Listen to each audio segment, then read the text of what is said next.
Saludos, estimados estudiantes del curso Estadística Descriptiva. Soy Milton Ortegón, director nacional de curso. El propósito de este corto video es dar algunas indicaciones para el desarrollo del paso 3, denominado Análisis de la Información, el cual inició el 14 de marzo y tiene fecha de cierre el 9 de abril. En este paso 3, análisis de la información, vamos a seguir trabajando la misma problemática, es decir, la identificación de los principales factores que influyen en los resultados de las pruebas Saber 11 en estudiantes de instituciones públicas y privadas en Colombia.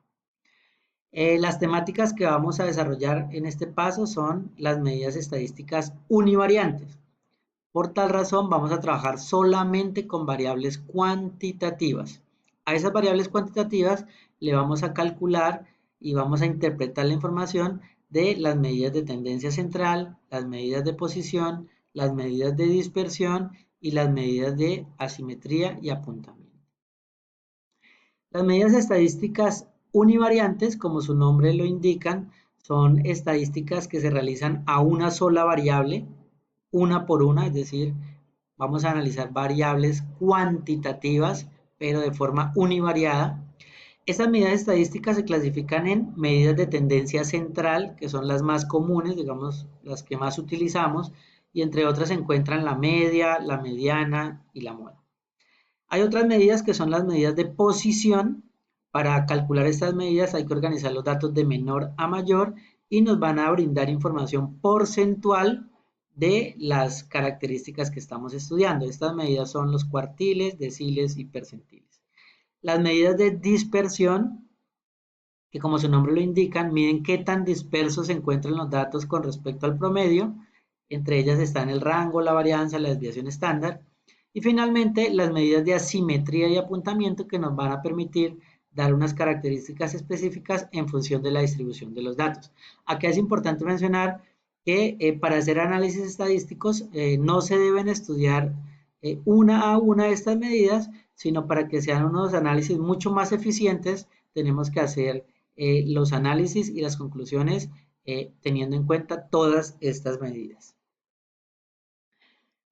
Para este paso 3 vamos a seguir trabajando con la misma base de datos, resultados de pruebas Saber de 220 estudiantes de grado 11, con la misma que trabajamos el paso 2, y se les recomienda utilizar el software Infostat, dado que este es un software diseñado para hacer análisis estadísticos, un software estadístico, y Excel, con el que trabajamos en el paso anterior, pues no tiene algunos complementos o no se pueden hacer algunas cosas tan sencillas como se pueden hacer con Infostat. Es decir, el uso del Excel es muchísimo más complejo y más dispendioso que trabajar el Infostat para el análisis de la información en este paso. Entonces, la recomendación es utilicemos el Infostat.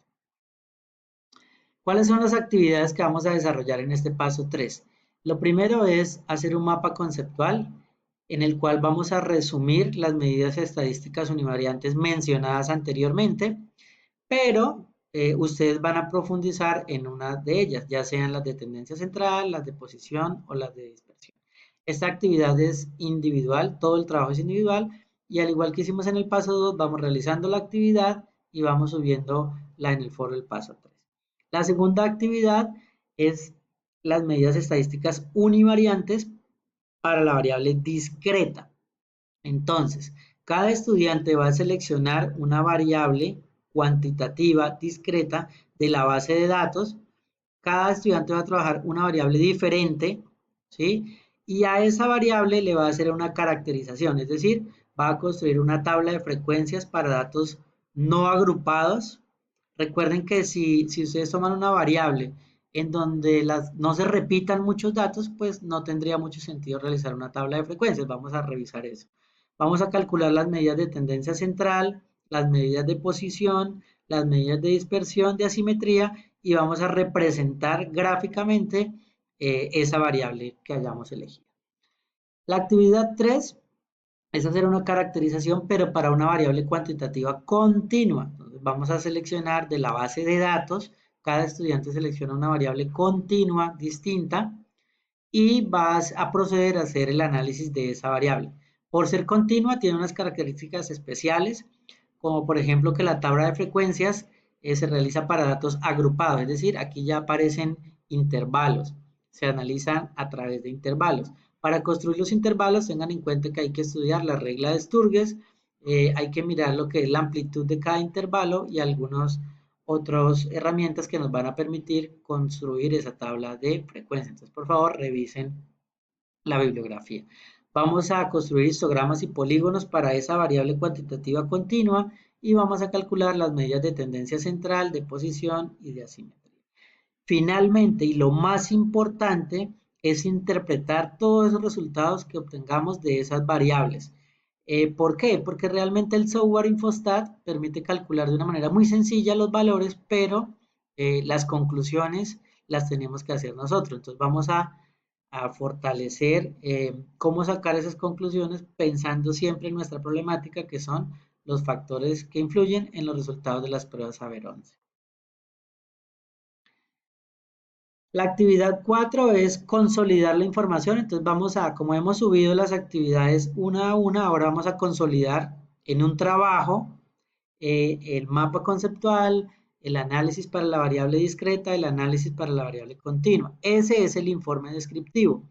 Entre más detallado, mejor, es decir, entre más tablas utilicemos, entre más gráficos, entre más medidas y demás elementos procesados, pues va a ser mucho mejor. ¿Qué debe contener ese trabajo? Pues una portada, una tabla de contenido, una introducción, justificación, unos objetivos, el mapa mental y el cálculo de las medidas univariantes de tendencia central, de medidas univariantes de tendencia central para la variable continua, el análisis e interpretación de la información obtenida, unas conclusiones y unas referencias bibliográficas. Como material de apoyo les recomiendo el blog del curso en donde aparecen bastantes videos sobre el uso del Infostat, desde cómo pasar los datos de Excel a Infostat hasta cómo construir tablas de frecuencias para variables discretas, para variables continuas y otros videos, objetos de información y objetos virtuales de aprendizaje. Entonces, mi recomendación es, por favor, vayan a ese blog y revisen la información que allí aparece. Lo que ustedes están viendo en este momento son pantallazos que nos arroja el software Infostat y sobre el cual vamos a trabajar nosotros en este paso 3. Bueno, básicamente eso era lo que les quería contar acerca del desarrollo del paso 3. Nos vemos en una próxima oportunidad. Feliz día.